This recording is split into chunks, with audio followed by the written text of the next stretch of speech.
ದುರ್ಬಳಕೆ ಮಾಡ್ಕೊತಾ ಇದ್ದಾರೆ, ರಾಜಣ್ಣ ಅವ್ರು ಮಾಡ್ಕೊಳ್ತಾವ್ರೆ ಅಂತ. ಹೌದಾ? ಹೌದು, ದುರ್ಬಳಕೆ ಮಾಡ್ಕೊಂಡು ಸದಾಶಿವ ನಗರದಲ್ಲಿ ಒಂದು 4 ಮನೆ, ಏನಪ್ಪಾ ಅಲ್ಲಿ ನಮ್ಮೂರಲ್ಲಿ ಒಂದು 4 ಮನೆ ಎಲ್ಲ ಕಟ್ಟಿದ್ದೀನಲ್ಲ, ಅವ್ರ ಹೆಸರು ದುರ್ಬಳಕೆ ಮಾಡ್ಕೊಂಡು ಇನ್ನೇನಾಗ್ಬೇಕು ಉತ್ತರ? ದುರ್ಬಳಕೆ ಮಾಡಿ ಅಲ್ಲಿ ತುಮಕೂರಲ್ಲಿ ಒಂದು 4 ಮನೆ ಕಟ್ಟಿದ್ದೀನಿ, ಸದಾಶಿವ ನಗರದಲ್ಲಿ ಒಂದು 4, ಡಾಲರ್ಸ್ ಕಾಲೋನಿ 4 ಎಲ್ಲ ಕಟ್ಸಿದ್ದೀನಲ್ಲ. ಅವ್ರು ತಾವಾಗ್ಲೇ ಹೇಳ್ತಾ ಇದ್ರಿ, ಏನ್ ದುರ್ಬಳಕೆ ಅಂದ್ರೆ ಏನ್ರಿ? ಜನಕ್ಕೆ ಹಿತಕ್ಕೆ ಒಳ್ಳೇದಾಗೋದಾದ್ರೆ ಅದನ್ನ ಹೆಸರು ಹೇಳಿದ್ರೆ ಏನ್ ತಪ್ಪಾಗ್ತದೆ? ನಾನೇನು ಅವ್ರ ಹೆಸರು ದುರ್ಬಳಕೆ ಮಾಡ್ಕೊಂಡು ವೈಯಕ್ತಿಕವಾಗಿ ಯಾವುದೇ ಲಾಭ ಗಳಿಸ್ಬೇಕು ಅಂತ ಉದ್ದೇಶ ನನಗೇನಿಲ್ಲ, ಗೊತ್ತಾಯ್ತಾ? ಯಾರು ಆರೋಪ ಮಾಡ್ತಾರೆ ಎಲ್ಲ ಸುಳ್ಳು ಆರೋಪಗಳು ಮಾಡ್ತಾರೆ. ಅವರು AICC ಮಾಡ್ಕೊಳ್ತಾ ಇದ್ದಾರೆ ಅಂತ. ಯಾರು? ನಾನ್ ಮಾಡ್ಕೊಂಡಲ್ಲೆಲ್ಲ ಕಟ್ಟಿಲ್ವೇನ್ರಿ? ಡಾಲರ್ಸ್ ಕಾಲೋನಿ 4 ಮನೆ, ಸದಾಶಿವ 4, ತುಮಕೂರಲ್ಲೂ 4 ಮಾಡಿಲ್ವಾ? AICC ದುರ್ಬಳಕೆ ಯಾರು ಮಾಡ್ಕೊತಾರೆ? ಯಾರು ಮಾಡ್ತಾರೆ ಅಂತ ಹೇಳಿದ್ರೆ ಅವ್ರು ಯಾರ್ಯಾರಿಗೆ ಅನುಕೂಲ ಆಗ್ತವೆ ಅವರೆಲ್ಲ ಮಾಡ್ಕೊತಾರೆ. ನನಗೆ ಅನುಕೂಲ ಆಗದ ನಾನ್ ಮಾಡ್ಕೊಳ್ತೀನಿ, KPC ಅಧ್ಯಕ್ಷರಿಗೆ ಅನುಕೂಲ ಆಗದ ಅವ್ರು ಮಾಡ್ಕೊಳ್ತಾರೆ, ಮುಖ್ಯಮಂತ್ರಿಗಳಿಗೆ ಸಚಿವರುಗಳಿಗೆ ಯಾರ್ಯಾರೆಲ್ಲ ಅನುಕೂಲಗಳು ಆಗ್ತವೆ ಅವರೆಲ್ಲ ದುರ್ಬಳಕೆ ಮಾಡ್ಕೊಳ್ತಾರೆ. AICC ದುರ್ಬಳಕೆ ಆಗ್ತಾ ಇದೆಯಾ? ಯಾವ್ದು? ಪದೇ ಪದೇ ಯಾಕಂದ್ರೆ ಹೈಕಮಾಂಡ್ ಅಂತ ಅದ್ ಯಾರು ಹೇಳ್ತಾರೋ ಅವ್ರು ದುರ್ಬಳಕೆ ಮಾಡ್ತಾರೋ ಅಥವಾ ಸದ್ಬಳಕೆ ಮಾಡ್ಕೊಳ್ತಾರೋ ಅದನ್ನ ನೀವು ತೀರ್ಮಾನ ಮಾಡಿ. ಎದುರಿಸ್ತಾ ಇದ್ದಾರೆ, ರಾಜಣ್ಣ ಅವ್ರನ್ನ ಎದುರಿಸ್ತಾ ಇದ್ದಾರೆ ಅಂತ. ಹೌದಾ?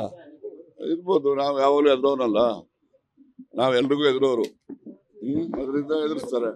ಹೈಕಮಾಂಡ್ ಹೇಳಿದ್ರು ಕೂಡ ಮತ್ತೆ ರಾಜಣ್ಣ ಅವ್ರು ಮಾತನಾಡ್ತಾ ಇದ್ದಾರೆ, ಇರಬೇಕು. ನಾವ್ ಯಾವ್ದು ಹೈಕಮಾಂಡ್ ವಿರುದ್ಧ ಏನಿಲ್ವಲ್ಲ, ಹೈಕಮಾಂಡ್ ಹೇಳ್ದಂಗೆ ತಾನೆ ನಾವು ಕೇಳೋದು, ಹೈಕಮಾಂಡ್ ಪರವಾಗೇ ನಾವು ಮಾತಾಡೋದು. ಮೊನ್ನೆ ಹೈಕಮಾಂಡ್ ಭೇಟಿ ಮಾಡಿ ಕೂಡ ಮಾತಾಡಿ ಬಂದಿದ್ದೀನಿ.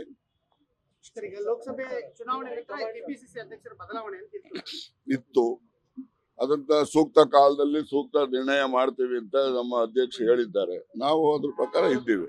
ನೀವು ಸತೀಶ್ ಜಾರಕಿಹೊಳಿ ಅವರೆಲ್ಲ ಹೈಕಮಾಂಡ್ ಭೇಟಿ ಆಗಿದ್ರಿಂದ ಗಲಿಬಿಲಿ ಆಗಿದ್ದಾರೆ, ಅಧ್ಯಕ್ಷರು KPCC ಕಾರ್ಯಾಧ್ಯಕ್ಷರು.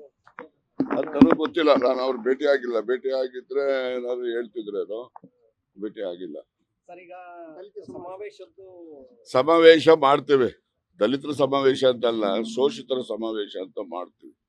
ಶೋಷಿತರು ಅಂದ್ರೆ ಬಡವರು, ಎಲ್ಲಾ ಜಾತಿಯಲ್ಲೂ ಇದ್ದಾರೆ, ಅದರಿಂದ ಶೋಷಿತರ ಸಮಾವೇಶ ಅಂತೇಳಿ ಸೂಕ್ತ ಕಾಲದಲ್ಲಿ ಸೂಕ್ತ ಜಾಗದಲ್ಲಿ ಮಾಡ್ತೇವೆ.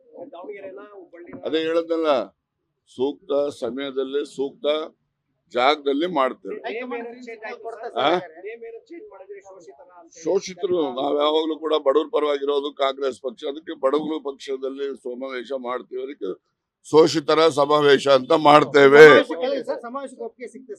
ಸಮಾವೇಶಕ್ಕೆ AICC ಅಧ್ಯಕ್ಷರನ್ನು ಕರಿತೀವಿ, ರಾಹುಲ್ ಗಾಂಧಿ ಅವ್ರನ್ನು ಕರಿತೀವಿ. ಅವ್ರು ಬಂದು ಭಾಗವಹಿಸಿದಾಗ ಅದು ಗ್ರೀನ್ ಸಿಗ್ನಲ್ ಇದೆ ಅಂತ ಭಾವಿಸ್ತಿರೋ ಇಲ್ಲ ಅಂತ ಭಾವಿಸ್ತಿರೋ? ಸರ್, ಈಗ KPCC ಅಧ್ಯಕ್ಷ ಸ್ಥಾನಕ್ಕೆ ತಾವು ಡಿಮ್ಯಾಂಡ್ ಇಟ್ಟಿದ್ದೀರಿ, ನನಗೆ ಕೊಟ್ರೆ ನಾನು ಸಚಿವ ಸ್ಥಾನ ನಾನ್ ಕೇಳಿಲ್ಲ. ಅವ್ರು ಕೊಡ್ತೀರಿ ಅಂದ್ರೆ ತೆಗೆದುಕೊಳ್ತಾರೆ, ಮಂತ್ರಿ ಕೆಲಸ ಬಿಡ್ತೀನಿ ಅಂತ ಹೇಳಿದೀನಿ ಅಷ್ಟೇ. ಹೇಳಿದ್ದೀನಿ, ಅವ್ರಿಗೆ ಅಲ್ಲೇ ಬಹಳಷ್ಟು ಹೇಳಿದ್ದೀನಿ, ಅವೆಲ್ಲ ನಿಮ್ ಮುಂದೆ ಹೇಳಕ್ಕಾಗಲ್ಲ. ಲೇಟೆಸ್ಟ್ ಹಾಗೂ ಇಂಟ್ರೆಸ್ಟಿಂಗ್ ಸುದ್ದಿಗಳಿಗಾಗಿ ಬಾಸ್ ಟಿವಿ ಕನ್ನಡ ಚಾನೆಲ್ನ ಸಬ್ಸ್ಕ್ರೈಬ್ ಮಾಡಿ, ಹಾಗೆಯೇ ಬೆಲ್ ಐಕಾನ್ ಪ್ರೆಸ್ ಮಾಡಿ. ಇದರ ಜೊತೆಗೆ ಫೇಸ್ಬುಕ್, ಇನ್ಸ್ಟಾಗ್ರಾಮ್, X ನಲ್ಲೂ ಮಿಸ್ ಮಾಡದೆ ಫಾಲೋ ಮಾಡಿ.